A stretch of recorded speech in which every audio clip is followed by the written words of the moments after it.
Welcome to the Three Takeaways podcast, which features short, memorable conversations with the world's best thinkers, business leaders, writers, politicians, scientists, and other newsmakers. Each episode ends with the three key takeaways that person has learned over their lives and their careers. And now your host and board member of schools at Harvard, Princeton, and Columbia, Lynn Toman. Hi, everyone. It's Lynn Toman. Welcome to another episode. Today, I'm delighted to be here with Secret Service Director James Murray. I'm excited to find out how the Secret Service trains their agents to be brave. So brave, in fact, that they will literally protect their protectees with their lives. I'm also looking forward to learning how to protect ourselves, our families, and our businesses from all the different kinds of cyber risk, including new kinds of cyber risk. One new kind of cyber risk, for example, that I didn't know about is risk to our physical environment, since cyber can affect the physical environment through the control systems of cars, elevators, and other internet-accessible devices or systems. Director Murray, welcome, and thanks so much for being here today. Well, thanks, Lynn. Thanks for having me.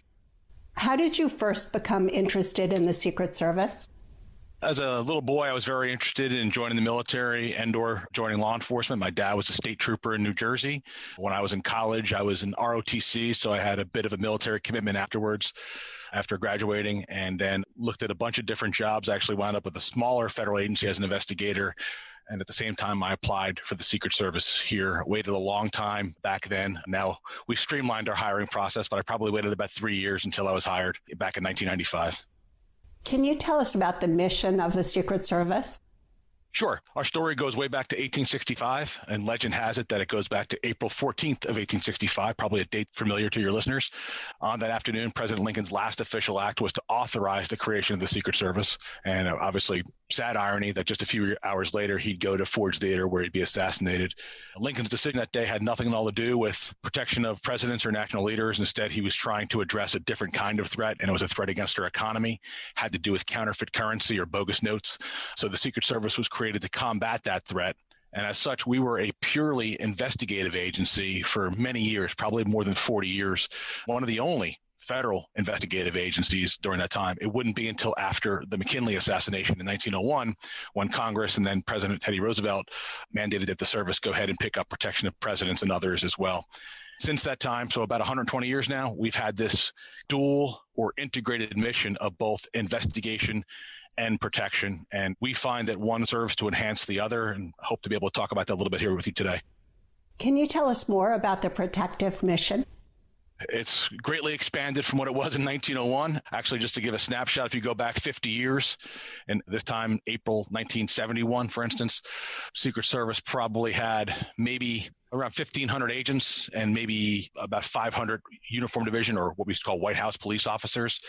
We probably had a total of 12 protectees, or persons that we protect permanently. I should explain that our mandate is we protect not only the president and the vice president and their families, but also other national leaders here as directed by the president. And then we're also charged with protecting foreign heads of state and heads of government when they travel here to this country. And we also serve as the operational lead agency for these things called national special security events, things like the UN General Assembly or the inauguration. Anyway, back in 71, those were our total numbers. Today, here in the 2020s, we have more than 40 permanent protectees, and that's a number that continues to increase. We have probably twice as many agents, maybe about 3,400 or so, and we probably have maybe 1,500 more officers. And then the balance of our agency, totaling 7,700, are mission support personnel. If you look back, there's a lot of growth within the agency, but it doesn't really match the expanded mission requirement with conducting protective operations in the 21st century. Obviously, just in terms of footprint and in planning and in layering, it's night and day from what we did many years ago. It is almost exactly 40 years since John Hinckley attempted to assassinate President Reagan. Yes. President Reagan had just given a talk at a Washington, D.C. hotel, and he was leaving when Hinckley opened fire. Secret Service agent Tim McCarthy was shot as he shielded President Reagan with his body. How do you train people to be so brave? It's funny. I don't know if we train them to be brave. To be candid with you, we really do seek to hire highly capable and highly competent individuals, but we are not kidding ourselves. We don't hire superheroes. We don't expect people to rise to the occasion. We expect them to fall back on their training. Our training's pretty extensive. And candidly, if we have one complaint at all, it's that we don't have more time to train because of the tempo of our protective mission and the number of people that we have. But I think in answer to your question, there's a certain vocational spirit to doing this kind of work. We are a law enforcement agency, but we're different from others. We operate a lot like the military, but we're not part of the armed services. We are a federal agency, so therefore we are a bureaucracy, but we're different from other federal bureaucracies in that we don't have any political appointees in the Secret Service. That's by design because we don't subscribe to any political party, ideology, platform. Instead, we are committed to the Constitution. For one to take on a job like this, that's where they have to be coming from. It can't be a partisan effort. It has to be something where you want to be part of something bigger than yourself. Can you tell us more about the investigative mission? What does it include? We're still involved in that fight against counterfeit, as I mentioned, still a challenge, especially when it comes to international stuff. But back in the 70s and 80s, we began to get involved in the fraud game. What I mean by that is as the world's financial system started to digitize, we got involved with things like credit card fraud and what we used to call computer fraud and bank fraud. And over time, we developed a particular speciality in focusing on that. Back in the mid-90s, we started something called the Electronic Crimes Task Force in the New York field office. That was the year I started in that office. We've grown quite a bit in that effort, where we have more than 40 task forces, which we refer to as cyber fraud task forces nowadays, 40 plus here in the U.S. and a couple overseas as well. So we're very much involved in the fight against cybercrime. Can you tell us about the different kinds of cybercrime? Financial crimes, ransomware, infrastructure? A big one you already mentioned is ransomware. I think a lot of your listeners will be familiar with what that is. That's quite literally bad actors, cyber criminals gaining access, infiltrating a system of systems in order to gain leverage or gain control of certain permissions and thereby taking information or access hostage. And they take it hostage for the purpose of either exposing information or extorting people for payment. That is something that's been on the rise over the last decade or so and continues to proliferate, if you will. Along with that is something that we're dealing with a lot nowadays called business email compromise. Business email compromise is a combination of a number of different fraud schemes where if you think about the spam email you might get in your inbox, somebody actually does some research on a company, identifies some patterns within their business systems. They send targeted emails to people within that corporation posing as other people, and they gain more information, they gain more trust, and before you know it, they effectuate something like a payment misdirection, so to speak, or they change wire transfers to go to different locations. That's something we're seeing quite a bit. Along with that, we still see the phishing schemes that we've seen, phishing schemes that we've seen for so many years. We still see credit card fraud in the sense that there's a lot of card skimming going on out there as well. How has the investigative mission changed over time? I would tell you that in my career, it's changed, and that when I came on the job, it was primarily focused on counterfeit and on, I won't say simple fraud, but credit card fraud, plastic and paper. Nowadays, the lion's share of what we do takes place in the digital world. We are digital investigators first and foremost, notwithstanding the fact that we still do have this mandate to investigate things like counterfeit. What's interesting about how we approach our investigative mission is that unlike other agencies who may decide to work on a specific violation, let's just say bank fraud, or they may work on a specific group, maybe it's nation state actors from a particular part of the world, we don't really approach our investigative mission that way. We look at it from a standpoint of we are endeavoring to safeguard our nation's financial infrastructure. So you might wind up getting to the same place, but that's where we're starting out from. And in that way, you might be able to see there's a bit of a corollary in how we carry out our investigative and our protective mission. It's really about prevention, awareness, mitigation of risk, and so on both the protective and the investigative side of the house. How do you provide 360-degree coverage? If we're coming to any town, USA, or any town in the world, what we're going to do is we're going to send out an advance team as soon as we know about the visit. We're going to go out not by ourselves. Let's use a president. We can use any president. You travel to that city and you travel in kind of locked arms, if so to speak, with the advance team from the presidential staff, also partners from the White House military office, and you'll arrive well ahead of time. You're talking weeks, if not more, depending on the nature of the visit, and you'll start developing a plan with regard to how to safeguard and make secure that visit. And that visit may include a number of different site locations, or it might include one or two.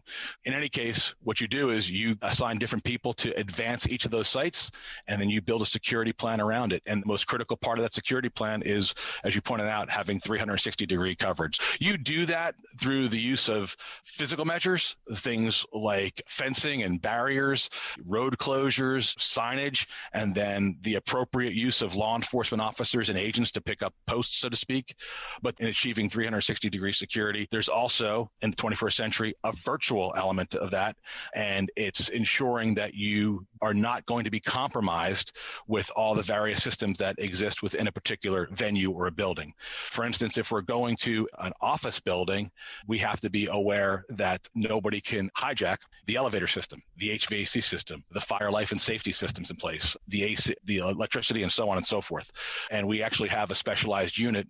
We have a lot of investment in fighting cyber crimes. We've also invested a lot in what we call our critical systems protection, where we have cyber folks who work specifically to address those challenges. Can you talk a little more about the cyber physical nexus and how you think about that and protect? What we want to do is make sure that there's no ability to remotely exploit things like lights, cameras, security systems, elevators, and you want to make sure that all of those efforts dovetail into those physical measures that you're putting in place. On top of that, if you want to overlay that, there's a whole threat management piece that the Secret Service carries out that I think some of your listeners may know about when it comes to people who make threats or may pose a threat to the people or the places that we protect. So all of that goes into the crock pot, so to speak, to build up a protective advance. So it seems like there's so many different opportunities for cyber criminals and cyber hackers. SolarWinds was an ingenious hack. Yes. Where cyber criminals, as you know, hacked the company SolarWinds and installed malicious software that was then downloaded to 18,000 SolarWinds clients, including the State Department, the Treasury, and blue chip companies like Microsoft when they updated their SolarWinds software. How do we protect against cyber and attacks like SolarWinds or ransomware attacks? When it comes to something like SolarWinds, it's a very serious matter, and it's not only a national but an international concern. It's going to require not only a whole of government approach, but also us working very closely with our Five Eyes partners. And I think it's also going to require a lot of foreign policy investment, because just to be clear, what you're talking about in the case of something like SolarWinds is something where these cyber actors, these transnational organized criminal groups, working either at the behest of or in concert with nation-state actors to carry out what you just described. Those nation-state actors are not looking to build harmony. They're looking to create a multipolar world order. They're looking to create discord. So the first thing that any organization can do is build within that organization a culture that is risk aware. And every organization, if they haven't done so, needs to identify somebody with whack, so to speak, who can champion the cause of cybersecurity across all lines of business. Another thing that organizations need to be aware of, both public and private, is none of us, as individuals or as companies, none of us can go it alone. We're highly reliant on other services and other vendors. So whether we realize it or not, we inherit the cyber risk of other vendors. That same person who's ensuring resilience and continuity of operations within an organization needs to be ensuring that the vendors that any organization is using is doing the same. And that vendor is not willing to share that information or talk about the measures they do have in place, I would suggest finding a different vendor. How can individuals protect themselves from cyber and cyber physical threats? We throw in this term called cyber hygiene, and it's just doing the basics. 26 years in the Secret Service, I certainly have more than a working knowledge when it comes to cyber crimes, but I am not a cyber expert. But when it comes to protecting ourselves, it's doing the basics. It's using strong passwords. Seems silly, I realize. Using things like multi-factor authentication, making sure if you're using a certain company's cellular phone and there's an update that comes in, that you update it. That's the best thing we can do, and it's the simplest thing we can do.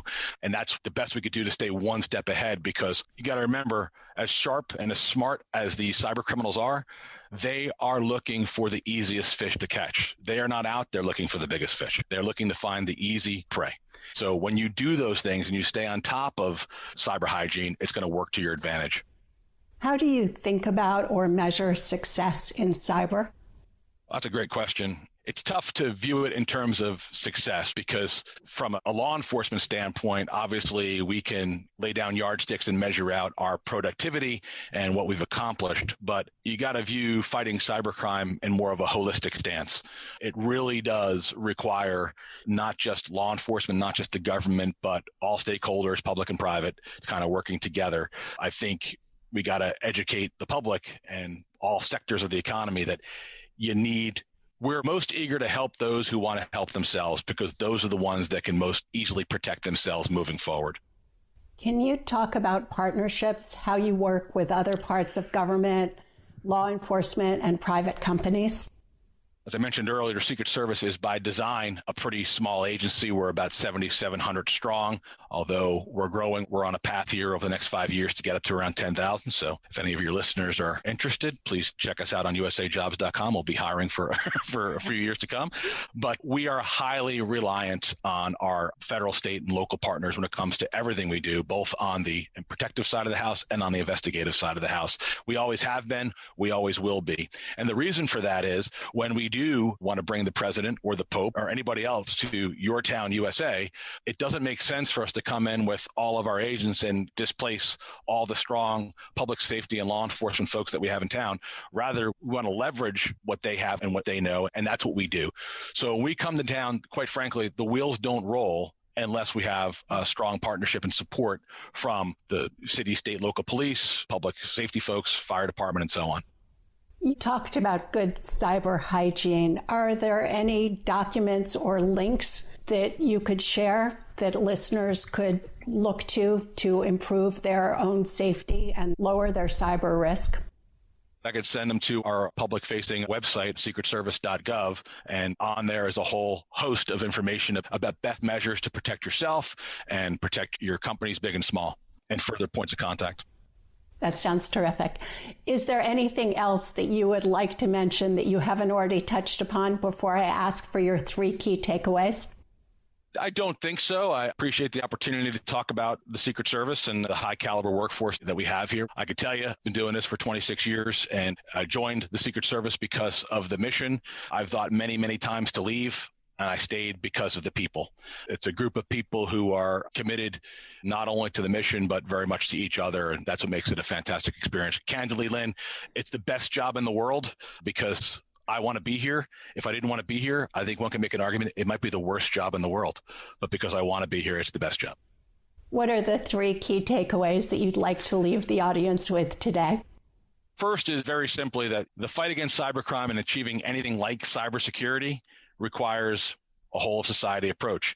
It does require a strong partnership between public and private organizations. And the one thing that I want the listeners to understand is they should not just expect law enforcement or the federal, state, or local government to just onboard and fix this problem on its own. It requires everybody's assistance. Second thing is an observation I've made over the past quarter decade working here. And candidly, I'm embarrassed to say I wish I realized it a lot earlier. And it's quite simply that attitude is everything. It's not only the story of each of us, but it is one that we write ourselves. And it is the key ingredient when it comes to building one's own character that other folks are most attuned to.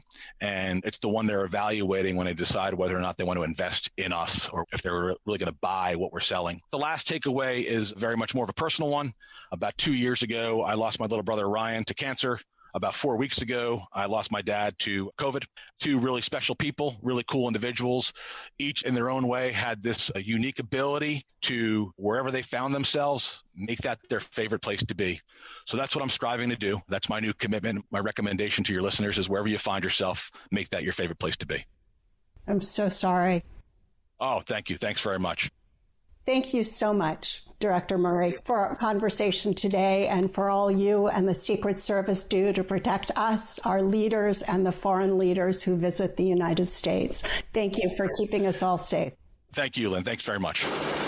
If you enjoyed today's episode and would like to receive the show notes or get new fresh weekly episodes, be sure to sign up for our newsletter at 3takeaways.com or follow us on Instagram, Twitter, and Facebook. Note that 3takeaways.com is with the number 3. 3 is not spelled out. See you soon at 3takeaways.com.